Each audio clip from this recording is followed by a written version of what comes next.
I swear, man, I wish all these independent women who are out making their own money and don't need no man, I wish they come out and say more stuff. Because apparently on all these goddamn podcasts and from all these high-valued men, they saying y'all will never find a man and y'all are unhappy. Let me tell you something about independent women with their own money.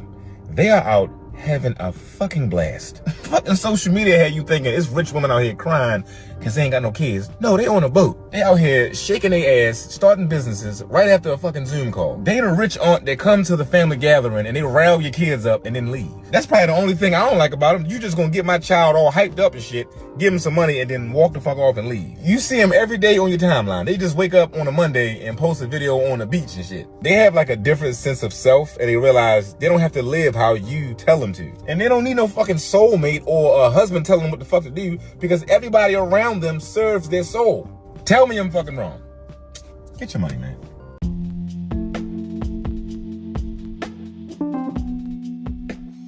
All right, welcome to another episode. This is Mike Perkins, one half of Mike and Vince Perkins, one half of MVP, one half of Opinions Are Like Podcasts. And for this here, I'm the whole show. Okay, so you saw the video in the front. Let's start from the beginning because I think a lot of times when I hear these kind of guys talk, they exist in a false premise. Like they're starting with a false premise that somehow men are telling women that they're going to be miserable without a man, and that somehow rich women who have a lot of money who are single are going to just be miserable. Like somebody's talking to somebody like Tracy Ellis Ross or something like that. No. Okay. Most women don't, make the kind of money that allow them to be independent. Certainly not black women. The average black woman is making around, $36,000 a year. 75% of black women are making less than $50,000.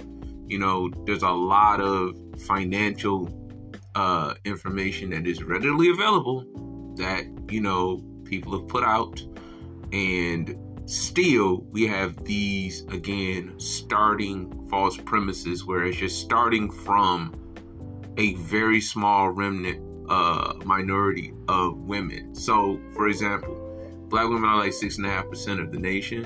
You know what I'm saying? Less than 25% of black women make over $50,000. Once you get past that, the number obviously gets smaller and smaller and smaller. You know what I mean? I think it's like at 6% of black women that make over $100,000. So this is what you have to prove to me, guy. You have to prove to me that 6%, 6.5% of the nation, which is a minority, and then 6% of that makes over $100,000, which is a minority of a minority, and then also that they've escaped all the woes of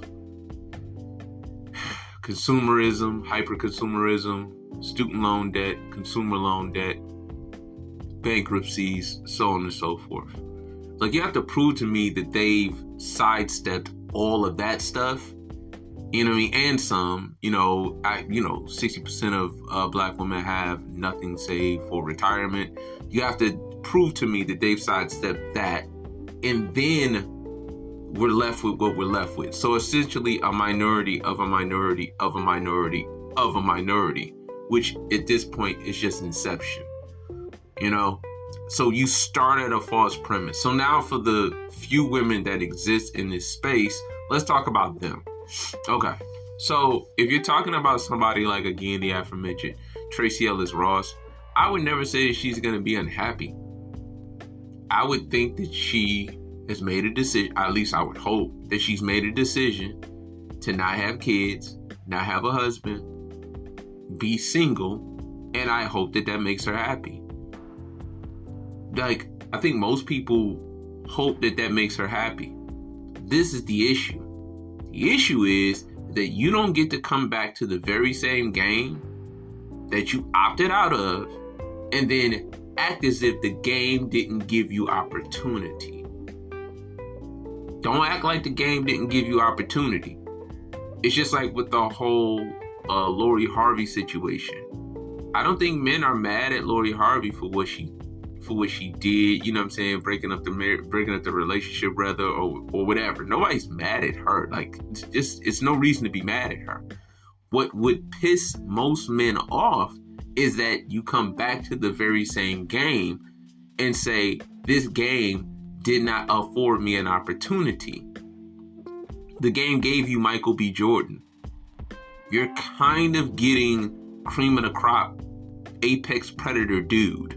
Like, how high you want to go? That's the problem. The problem is, don't come back to the game as if the game didn't give you an opportunity. So for all the women that went to college for 4 years, 8 years, whatever, you went to school with a bunch of guys who were available, you know, and then you didn't pick them. Now, I'm not saying that you have to. You don't have to. But you don't get to come back to the game and then say this game didn't afford you an opportunity. For all the women who pass up the guy who didn't look as good, or what, you get to do whatever you want to do. You just can't come back to the very same game and then say, okay, now I want to do it this way, because that's not how that game is played. That's just not how that game is played. The game is played the way the game is played. And if you don't want to play it that way, you don't have to. That is your choice. But you can't come back to the very same game and decide for some reason the game did you wrong. No, the game gave you every opportunity that every other woman has. You just decided to say, I'm not going to play. And that's fine. I would hope that you're happy. The problem is that those women don't typically just go away happy off into the sunset. They typically come back to the game and say the game didn't do them right. I wasn't taught right. You know what I'm saying? I didn't know. Now I know and I'm ready to settle that. It's just that's the part where men get like, well, here you go. Because this is what happens. Men never say that women are unhappy and miserable. You know what typically happens, guy? What typically happens is that the women say they're unhappy. That's what typically happens. And all that men do with these podcasts is roll the tape. That's it. The women who are crying online in their 30s and 40s because they don't have a man, all we do is play the tape. That's it. Roll the tape. Nobody is telling these women they're going to be upset and unhappy and miserable. Nobody. Who would say that? I think that's ridiculous. Why would a guy say that? But when you see it and you can actually understand what's happening, it makes sense. You know? And dudes are just playing the tape, rolling the tape. So, second thing that I want to address, and it's in conjunction with my first the first thing I initially said. This guy is just lying. Like, I thought about it. I mulled over, like, does this guy even know that what he's saying is not necessarily, like, the premise of it is, like, kind of false? Does he even know? I think he does. I think a lot of these guys understand that they're lying. You know, that they're starting from a false premise. You know, and that a lot of times they're doing that because it's the path of least resistance. You know, like if you tell women, look, let's say you know what I'm saying, don't get a man or not in a relationship or whatever. That's fine. But you have to be prepared to make the equivalent of 2 incomes. You have to be prepared, you know what I'm saying, to see other people with their families and their obligations. You know what I mean? And see that you have to be prepared for what comes with that. Just essentially, you have to be prepared for what comes with that. If you're prepared for what comes with that, that's fine. Do you have a good time? That's not what he's saying. He's saying that these women, or he's throwing happiness on these women, even if they're happy or not. And again, it's not like, nobody walks around and says, oh, I think that Tracee Ellis Ross is miserable. Probably not. You know, I would hope not at this point. I mean, she can't go back and have kids. I mean, she can adopt, but she can't, have her own physical kids. her being single at this point, I mean, who knows what relationship she's been in. So I would imagine that she ain't been in really any, relationships like that. So I don't know where her relationship skills are at this point, is what it is. She's still talking that jazz. I want the guy who elevates me. And it's just like, I mean, you're probably not going to find, let me not say that. I get caught up in saying that. But I mean, again, you're looking for something that you could have probably got a better chance at years ago. You could have probably got that chance years ago. But neither here nor there. This guy is lying. He knows that the numbers don't reflect it doesn't reflect that there's a lot of women that fit that mold. Like every time I talk to women about like finances, for example, and not to say I'm not a millionaire or anything like that, but I have regular stuff going on. But anytime I talk to women about finances, it just seems like every woman is around 1,000 boss bitches. You know what I'm saying? They're opening their own businesses. It's like, even the business thing is just always, it's like, what? So all of y'all got businesses? It's like, this guy's lying. They're on a boat. Like, you're lying. You're lying. You're literally lying. And a lot of these guys who lie like this, they know the numbers. And they have observable reality. I mean, like, the same group of women who are strong and independent, don't need no man, are the same group of women who were clamoring for student loan forgiveness. Somebody's lying, but whatever. You know what I'm saying? Whatever. You know what I mean? And when these guys lie like that, it's just like, to me, I think women are grown. You know what I mean? They're adults. So they can believe either one. You know what I'm saying? You can believe the truth, which is, your quality of life. A woman's quality of life is really based on her ability to mate with a productive man. Or you can believe that your quality of life is just based on your ability to be strong and independent and not need no man. Whatever. You know what I'm saying?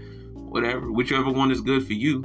To me, I would say the former is the reality. But I mean, if you want to believe the latter, shit, you can believe you can fly. I'm not going to tell you to not jump off a 50-story building. You're grown. Now the inevitable is going to happen, but I mean, whatever.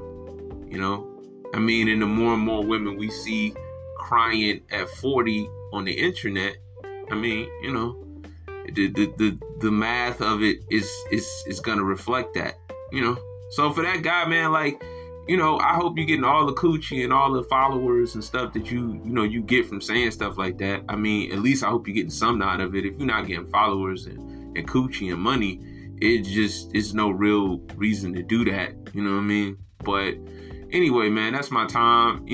Again, keep with the following, man. Some of the, subscribers kind of slowed up, but, hopefully we can get another push and keep going. You know what I'm saying? Let's try to get us to 500. You know what I mean? And then on to 1,000. I appreciate everybody for supporting and commenting and liking and sharing. And that'll be my times. Mike Perkins, and I'm out.